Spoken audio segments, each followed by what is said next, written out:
Hi hello everyone welcome to the one life one voice. நாம இன்னைக்கு எதை பற்றி பார்க்க போகிறோம்னா, நம்ம லாஸ்ட்டாக பார்த்த ட்ராமாவோட அடுத்த எபிசோட தான் பார்க்க போகிறோம். லாஸ்ட் எபிசோடில் என்னாச்சுன்னா, நம்ம ஹீரோ வந்துட்டு அவங்க இருக்கிற எல்லாமே நம்புகிறாங்க. ஆனால் அவனோட சக்தி குறைஞ்சிட்டு இருக்குங்கிற விஷயத்த அவனால் சொல்ல முடியல.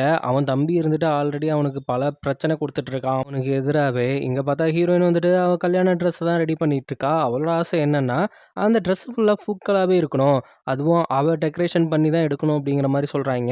ஆனால் அங்கே இருக்கிற பணிப்பெண்கள்லாம் என்ன சொல்கிறாங்கன்னா, ஃபீனிக்ஸ் ட்ரெஸ் அப்படின்னு ஒன்று இருக்குது, அதை நாங்கள் செஞ்சு கொடுக்குறோம், அதுக்கான மெட்டீரியல்ஸ் தான் எங்களுக்கு கிடைக்குமா அப்படிங்கிற மாதிரி தெரியல அப்படின்னு இவங்க பேசிகிட்டு இருக்க நேரத்தில் அங்கேருந்து ஜூலி வந்துடுறா. அந்த மெட்டீரியல் தான் கிடைக்க ஈஸியான வழியில் எனக்கு தெரியுங்கும்போது, ஏ வா வா உன்னை தான் நான் பார்க்கணுன்னு எதிர்பார்த்துட்டு இருந்தேன், கரெக்டாக நீயே வந்துட்ட, என்ன எதுக்கு பார்க்கணுன்னு எதிர்பார்த்துட்டு இருந்தேன், எனக்கு இருக்கிற ஒரே சொந்தம் நீ தான், அதனால தான் உனக்கும் கல்யாணம் ஆக போதில்ல, நீயும் டிராகனை வந்துட்டு கல்யாணம் பண்ணிக்கிற அப்படிங்கிற மாதிரி சொன்னால, எனக்கும் ஹீரோக்கும் கல்யாணம், அதுக்கப்புறம் உனக்கும் டிராகனுக்கும் கல்யாணங்கும்போது உனக்கும் ஒரு ட்ரெஸ்ஸை தைச்சு தர சொல்கிறேன் அப்படிங்கிற மாதிரி சொல்லும்போது, நம்ம ஜூலிக்கு ஒரே கில்ட்டு ஃபீலாக இருக்குது. எதுக்கு இப்படி முட்டாள் மாதிரி இருக்க? எது முட்டாள்? உன் மேலே நான் பாசமாக இருக்கிறது, எனக்கு இருக்கிற ஒரே ஒரு ஃப்ரெண்டு நீன்னு சொல்கிறதுலாம் முட்டாள்தனமா?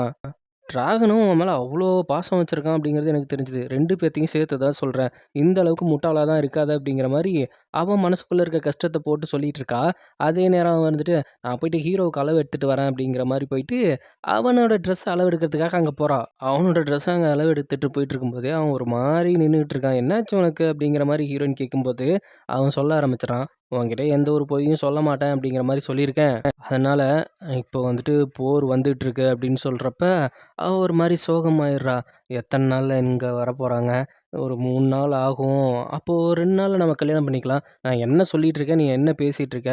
இங்க பாரு, நான் முன்னாடியே சொல்ட்டேன். எனக்கு இந்த போருங்கிறது புடிக்கல.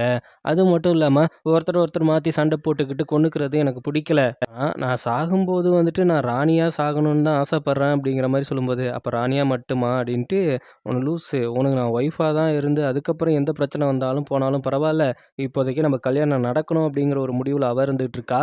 ஆனா ஹீரோவுக்கு எப்படி இவகிட்ட சொல்லி புரிய வைக்கிறது அப்படிங்கிற மாரி அவளுக்கு சுத்தமா தெரியல. அதுக்கப்புறம் ஹீரோயின் தூங்கிட்டு இருக்கும்போது அவளையே பார்த்துட்டு இருக்கான். அப்போ அவளுக்கு ஒரு கெட்ட கனவு ஒண்ணு வருது. அதுல சீடிகள் வராங்க.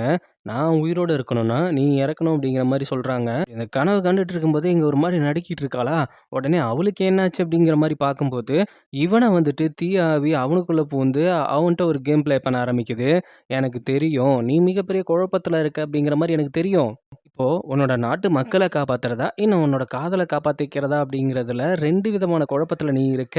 என்னால முடிஞ்சா உனக்கு 2த்துலயும் ஹெல்ப் பண்ண முடியும் அப்படிங்கிறப்ப, அவன் சக்திய பயன்படுத்தி, "நீ யாரு? யாரு?" அப்படின்னு சொல்லிட்டு அவன் வெட்ட பார்க்குறான். அந்த தீயாவி சிரிச்சுக்கிட்டு, "எனக்கு உருவமே கிடையாது. என்னை எப்படி நீ அழிப்ப?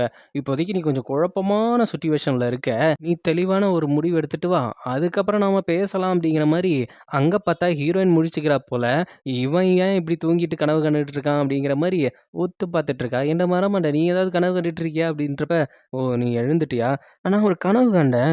என்கிட்ட சிடி கேர்ள் வந்துட்டு, அவங்க உயிரோட இருக்கணும்னா, நான் இறந்து போகணும் அப்படிங்கிற மாரி சொன்னாங்க. அது எனக்கு புரியவே இல்ல. அது இல்ல, அவங்க நெனப்பிலேயே நீ இருக்கியா? அதனால அப்படி தோணியிருக்கும்." அப்படின்ட்டு இவளும் கேட்குறா, "உனக்கு ஏதாவது கனவு வந்துச்சா? நீ ஏன் ஒரு மாரி இருக்க?" அப்படின்ட்டு சொல்லும்போது, ஹீரோ வந்து ப்ராமிஸ் பண்ணியிருப்பான்ல, "நான் உன்கிட்ட எதையும் மறைக்க மாட்டேன்." அப்படின்ட்டு. ஆனா இந்த தீய சித்தி விஷயத்த அப்படி மறைக்க ஆரம்பிக்கிறான். மறைக்க ஆரம்பிச்சது மட்டும் இல்லாம, பொய் சொல்லவும் ஆரம்பிக்கிறான். "எதுவும் நடக்கல. நான் சும்மா தான் தூங்கிட்டு இருந்தேன்." அப்படின்ட்டு. அதுக்கப்புறம் அங்க இருக்கிற பணியாட்கள் தான் வந்துட்டு இவளுக்கு அந்த கல்யாண ட்ரெஸ் ரெடி பண்ணி குடுத்துடுறாங்க. அப்படி அத கொண்டாந்து காமிச்சிட்டு இருக்கும்போது, திடீர்னு அவங்க மயக்கம் போட்டு விழுந்துடுறாங்க. அங்க வந்திருக்கிறது யாருன்னு பார்த்தா, நம்ம சாச்வான் தான் வந்திருக்கான். சாச்வான் வந்துட்டு, "நான் உன்ன ஒரு இடத்துக்கு கூட்டு போணும். நான் மறுபடியும் மறுபடியும் உங்கள்ட்ட நான் தெளிவா சொல்ட்டேன். என் மனசுல இருக்கிற விஷயத்தையும் சொல்ட்டேன். நான் இப்போ இந்த 3 ட்ரைபோட ராணி ஆகப் போறேன். அவன கல்யாணம் பண்ணிக்க போறேன். தயவு செய்து என்ன டிஸ்டர்ப் பண்ணாதீங்க. இல்ல, உன்னோட கிளான பத்தி தெரிஞ்சுக்கணும். நீ யாரு அப்படிங்கிறத தெரிஞ்சுக்கணும்னா, என் கூட வா." அப்படிங்கிற மாரி சாச்வான் கூப்பிட்டு பார்க்குறான். ஆனா அவ தெளிவா சொல்லிடுறா, "தயவு செய்து சொல்றேன். நான் இங்கேயே இருக்கணும்னு ஆசைப்படுறேன். என்ன டிஸ்டர்ப் பண்ணாதீங்க." அப்படிங்கிற மாரி சொல்லிடுறா. ஆனா அவன் இருந்துகிட்டு வம்படியா புடிச்சு இழுத்துட்டு போயிடுறான். எங்க போறான்னா, அந்த ஜிலான் கிளான் இருக்குல்ல, அங்க போயிட்டு, "இதுதான் உன்னோட கிளான். உன்னோட கிளான் இந்த அளவுக்கு மாறுனதுக்கும், அழிஞ்சதுக்கும் காரணம் வந்துட்டு ஹீரோ தான். அவன நீ கல்யாணம் பண்ணிக்கணும்னா, எப்படி இது சாத்தியமாகும்? அது மட்டும் இல்லாம நீ ஒரு காடஸு, அவன் வந்து ஒரு டெவிலு. இங்க பாருங்க, நீங்க என்ன சொன்னாலும் என்னோட மனசு அவன தான் விரும்புது." அது எனக்கு ஞாபகமே இல்லாத ஒரு விஷயம். மறுபடியும் அத ஞாபகப்படுத்த நான் விரும்பல. தயவுசெய்து என்ன கம்பல் பண்ணாதீங்க அப்படிங்கிற மாரி சொல்லிட்டு, அவ அங்கேருந்து கிளம்பலான்னு நெனைக்கும்போது, ஒரு இடத்த அப்படி தொடுடா, அப்படி தொடும்போது, ஃபர்ஸ்ட்டு நம்ம ஹீரோயின் வந்துட்டு அந்த எக்ஸாம்ல இம்மார்டல் எக்ஸாம்க்கு போகும்போது ஒரு ஆமைய பார்த்துருப்பாள்ல, அந்த ஆம அங்க வருது. காடஸ வந்துட்டு அவ கும்பிட்டு, "மறுபடியும் நாம மீட் பண்ணலான்னு சொன்னீங்களே, அது இதுதானா?" "ஆமா, அது இதுதான்." அப்போ என்னோட உண்மையான ஃபார்ம் வந்துட்டு இந்த கிளான சேர்ந்தவ தானா? நான் ஒரு காடஸா? அப்படிங்கும்போது, "அதான் உண்ம. ஆனா, உன்னோட விதி மட்டும் என்னைக்குமே மாறாது. என்னோட விதி என்ன? அத நான் தெரிஞ்சுக்கவும் விரும்பல. இப்போதைக்கு நான் ஒரு சாதாரண செடி மட்டும் தான். இது மட்டும் இல்லாம, மூன் ட்ரைபோட நான் ராணி ஆகப் போறேன் அப்படிங்கிறப்ப, உன்னோட கல்யாணமும் நடக்காது. உன்னோட எந்த ஒரு எதிர்பார்ப்பும் இந்த இதுல நடக்காது." அப்படிங்கிற மாரி சொல்லும்போது, "அத எப்படி நான் மாத்தி காட்டுறேன்?" அப்படிங்கிற மாரி அங்க வந்துட்டு ஹீரோயின் வந்துட்டு அந்த ஆம கூடயே சண்டை போட்டுட்டு இருக்கா. அது ஆனா தெளிவா சொல்லிருது. "நான் சந்திக்க வேண்டிய நேரம் இது கிடையாது. இதுக்கு அப்புறமும் ஒரு தாட்டி என்ன தேடி வருவ. அப்ப நான் உன்ன சந்திச்சு, நீ எதிர்பார்த்த எதுவுமே நடக்கல அப்படிங்கிறத நீயே என்கிட்ட சொல்லுவ." அப்படின்னு சொல்லிட்டு, அது அங்கேருந்து மறைஞ்சிருது. அதே நேரம் ஹீரோவ காட்டுனா, டிராகன் பயபுல தான் கேட்டிருக்கான். இந்த மாரி சேச்சுவான் நம்ம இடத்துக்குள்ளேயே பூந்து ஹீரோயின தூக்கிட்டு போயிருக்கான். "நீங்க எப்படி அமைதியா இருந்துட்டு இருக்கீங்க? அவ திரும்பி வருவா." "எப்படி சொல்றீங்க அவ திரும்பி வருவா?" அப்படின்ட்டு. போன 2 பேத்துல, ஒரு ஆள் வந்துட்டு நான் நேசிக்கிற ஒரு பொண்ணு, இன்னொருத்தன் என்னோட ஃப்ரெண்டு. என்னதான் அவனும் நானும் எனிமியா இருந்தாலும், அந்த ஹியூமன் லேக்ல நாங்க 2 பேரும் அவ்ளோ ஃப்ரெண்டா இருந்தோம். அவனுக்குள்ளேயும் ஒரு சில நல்ல விஷயங்கள் இருக்கு. கண்டிப்பா அவன் திரும்பி வருவா. அவன் புடிச்சும் வைக்க மாட்டான் அப்படிங்கிற மாரி சொல்லிட்டு, "இப்ப நீங்க என்ன பண்ண போறீங்க?" அப்படிங்கிற மாரி டிராகன் குட்டி கேட்குறான். அதுக்கப்புறம் ஹீரோவும் அவன் தம்பியும் தான் பேசிக்கிறாங்க. "என்னால இப்ப அந்த வாள் என் கையில இருக்கு. உங்களோட சாபத்த என்னால போக்க முடியும்." அப்படின்னு சொல்லும்போது, "இந்த சாபத்த மட்டும் நீ போக்குனா போதாது." அப்படிங்கிற மாரி வேற ஏதோ ஒரு விஷயம் சொல்றான். என்ன விஷயம்னா, ஹீரோயின் வந்த உடனே அவள வந்துட்டு அவ முன்னாடி வந்தும்போதே அவ இடம் மாரியே ஒரு இடத்த உருவாக்கி அங்க அடைச்சு வச்சிருப்பான்ல நம்ம ஹீரோ, அந்த இடத்துல போய் அடைச்சு வைக்க சொல்றான். அவ கேட்கிறா, "எப்படி ஹீரோவுக்கு தெரியாம இப்படி பண்ற?" அப்படிங்கும்போது, "எங்க அண்ணனோட பர்மிஷனோட தான் நான் பண்றேன். உன்ன இங்கேயே வச்சிருக்க சொல்ட்டாரு." அப்படிங்கிற மாரி அந்த இடத்துல அடைச்சு வைக்கிறான். அடைச்சு வைக்கிறது மட்டுமே இல்லாம, அவ நான்வெஜ்லாம் சாப்பிட மாட்டா. ரொம்ப கொடூரமான டிஷ்லாம் சாப்பிடு அப்படிங்கிற மாரி கொண்டி குடுக்குறான். இது அவனுக்கு தெரியாம தான் நடந்துட்டு இருக்கணும். அவன் எங்க அப்படிங்கிற மாரி கேட்கும்போது, "என் அண்ணன் உன்ன வெறுத்துட்டாருன்னு நெனைக்கிறேன். அதனால இப்போ உன்ன பார்க்க விருப்பம் இல்ல. அதனால நீ இங்கேயே கெட." அப்படிங்கிற மாரி அடைச்சு வைக்கிறான். அடைச்சு வச்சு அடுத்த நாள் வந்துட்டு, அங்க இருக்கிற பூக்கள் எல்லாத்தையும் வெட்டிக்கிட்டு இருக்கான். "எதுக்காக? எதுக்காக இப்படி வெட்டிட்டு இருக்க?" "என் அண்ணனுக்கு இங்க பூக்கள் இருக்கிறது பிடிக்கலையாம். அதனால தான் வெட்ட சொல்லியிருக்காரு." அப்படின்னு சொல்லும்போது, "அவன் என்கிட்ட ஏன் முன்னாடி வந்து சொல்ல சொல்லு.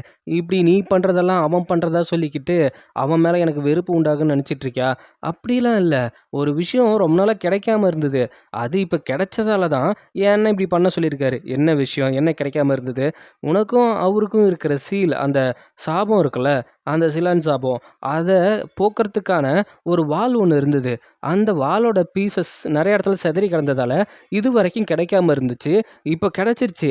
அதுதான் இந்த வாள்." அப்படிங்கிற மாரி காட்டிட்டு, இப்போ யாராவது ஒருத்தங்கள சாக்ரிஃபைஸ் பண்ணி அந்த சீல உடைச்சு விட்டுறலாம். அப்படி தெரிஞ்சதுக்கப்புறம், "உன்னால எந்த யூஸும் எங்களுக்கு கிடையாது. அதனால எங்க அண்ணன் வந்துட்டு இப்படி ஒரு முடிவு பண்ணிட்டான்." அப்படின்னு சொல்லும்போது, அவளால அத நம்பவும் முடியல. ஏன்னா, அந்த அளவுக்கு நம்ம ஹீரோ வந்துட்டு பொய் சொல்ல மாட்டேன் அப்படிங்கிற மாரி தானே சொல்லியிருந்தான். இந்த விஷயத்த எப்படி மறைச்சான் அப்படிங்கிற மாரி தான் அவளுக்கு அப்படியே ஒரு மாரி கண்ணீரே வர ஆரம்பிச்சுருது. அதுக்கப்புறம் அங்க இருக்கிற வீரர்கள்லாம் அங்கேருந்து போனதுக்கப்புறம், அங்க இருக்கிற ஒரே ஒரு வீரர்கள் மட்டும் அவைங்க மத்தவங்க எல்லாத்தையும் சொல்லிட்டு, முகமூடிய கழட்டுனா தான் தெரியுது அது நம்ம ஜூலி அப்படின்ட்டு. "ஜூலி நீ வந்துட்டியா? மாறுவேஷம் போட்டு வந்துட்டியா? ஹீரோ தான் இத பண்ண சொன்னானா?" "அது எனக்கு சுத்தமா தெரியவே தெரியாது. ஆனா இங்க ஏதோ ஒரு விஷயம் தப்பா நடக்குது அப்படிங்கிறது மட்டும் எனக்கு நல்லாவே தெரியுது. அதனால நம்ம இங்கேருந்து தப்பிக்கணும்." அப்படிங்கிற மாரி சொல்றா அவ. இத ஹீரோ கிட்ட தான் கேட்கணும் அப்படிங்கிற மாரி சொல்லிட்டு, அவள எப்படியாவது தப்பிக்க வைக்கிறா. தப்பிக்க வச்சு கூட்டு போவான்னு பார்த்தா, எங்க கூட்டு போறான்னா, அந்த பிளாக் லேடிட்ட கொண்டு போய் கூட்டு போலான்ட்டு அவள கட்டி போட்டு இழுத்துட்டு போயிட்டுருக்கா. அப்போ குறுக்க நம்ம டிராகன் குட்டி உள்ள புகுந்து, "எங்க கூட்டிட்டு போயிட்டுருக்க?" "இல்ல நான் இத வேற ஒருத்தவங்கள்ட்ட ஒப்படைக்கணும்." அப்படிங்கிற மாரி சொல்லும்போது, அவன் குறுக்க நிக்கிறான். அந்த இடத்துல வந்துட்டு பிளாக் லேடி வர, டிராகன் குட்டிக்கு புரிஞ்சு போச்சு, இவ நமக்கு துரோகம் பண்ணிட்டு இருக்காளோ அப்படின்ட்டு. ஆனா, அவ என்ன பண்றான்னா பிளாக் லேடி அவன மயக்கம் போட வைக்கிறா. "சரி, நான் சொன்ன விஷயத்த நீ செஞ்சுட்ட. அது மட்டும் இல்லாம, இப்போ நீ இவன தான் காப்பாத்தணும்னு நெனைக்கிற அப்படிங்கிறது எனக்கு நல்லாவே தெரியுது. இந்தா அதுக்கான ஆன்டிடோட் நீ அவள குடு." அப்படிங்கிற மாரி சொல்லும்போது, "முதல்ல நீ ஆன்டிடோட்ட குடு. ஆன்டிடோட்ட குடுத்ததுக்கு அப்புறம் தான் நான் இவள இங்கேருந்து அனுப்புவேன்." "ஓஹோ! அப்போ உன்ன நான் நம்ப முடியாது." அப்படிங்கிற மாரி ஜூலிய பார்த்து அந்த பிளாக் லேடி சொல்ல, உடனே அவ ஒரு பவுடர் மாரி எடுத்துட்டு, "இத வந்துட்டு நான் ஹீரோட சீக்ரெட் பாக்ஸ்லேருந்து எடுத்தேன். இத இவ மேல போட்டா, இவளுக்குள்ள இருக்கிற அந்த இம்மார்டல் போன் வந்து அழிஞ்சிரும். அதுக்கப்புறம் உங்க மாஸ்டர் ஆசைப்பட்ட மாதிரி சீடிகளை உயிரோட கொண்டு வர முடியாது. எப்படி என் டீலுக்கு நீ ஒத்து வரியா?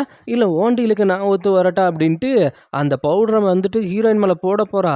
அதை போட்டால் வந்துட்டு அந்த இம்மோர்டல் போன் அழிஞ்சிரும் அப்படின்ட்டு, சரி நீ சொல்கிறதே நான் கேட்குறேன் அப்படின்னு சொன்னதுக்கப்புறம் அந்த ஆன்டிடோட்ட எடுத்து நம்ம ஜூலி கிட்ட தூக்கி போட்டோனே, அவ உடனே அட்டாக் பண்ணி நமக்கு ஹீரோயினையும் அட்டாக் பண்றா. அப்படி அட்டாக் பண்ணும்போது, அவ கூட்டிட்டு வந்தது ஹீரோயினே கிடையாது.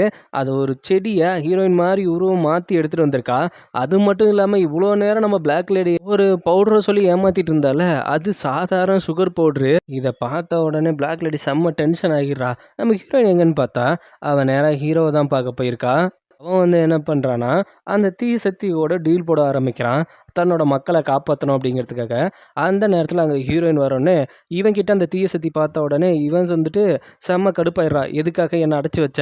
அது மட்டும் இல்லாமல் என்னென்னமோ உன் தம்பி சொன்னானே அப்படின்னு சொல்லும்போது, இங்கே எப்படி நீ வந்த? எப்படி தப்பிச்சு வந்த? அப்படிங்கிற மாதிரி நம்ம ஹீரோட தம்பி கேட்டுட்டு இருக்கும்போது, நீ இப்போ நானே அவள்கிட்ட பேசிக்கிறேன் அப்படின்னு சொல்லிட்டு, உன்னால் எனக்கு ஏதாவது யூஸ் இருக்குமான்னு நினச்சி தானே இவ்வளோ நாள் வந்துட்டு பழகிட்டு இருந்தேன். எப்போ என்னை லவ் பண்ணது, நம்ம 2 பேரும் கல்யாணம் பண்ணிக்கலாம்னு நினச்சது, அதெல்லாம் சும்மா. இப்போ வந்துட்டு அந்த சாபத்தால தான் உன் பக்கத்துலேயும் இருந்தேன், உனக்கு பாதுகாப்பாகவும் இருந்தேன். மற்றபடி உன்னை நான் லவ் பண்ணலாம் இல்லை. சிடி கேர்ளோட ஆத்மா உனக்குள்ளே இருக்குது அப்படிங்கிறதுக்காக தான் உன்னை நான் பக்கத்துலேயே வச்சுருந்தேன். என்னோட வீரர்களை ரிலீஸ் பண்ணேன். மற்றபடி உன் மேலெலாம் லவ்வே இல்லை அப்படிங்கிற மாதிரி சொல்லும்போது, அதுக்கப்புறம் அவள் ஒரு விஷயம் கேட்குறா. என்கிட்ட நீ பொய் சொல்ல மாட்டேன்னு சொன்னேன்.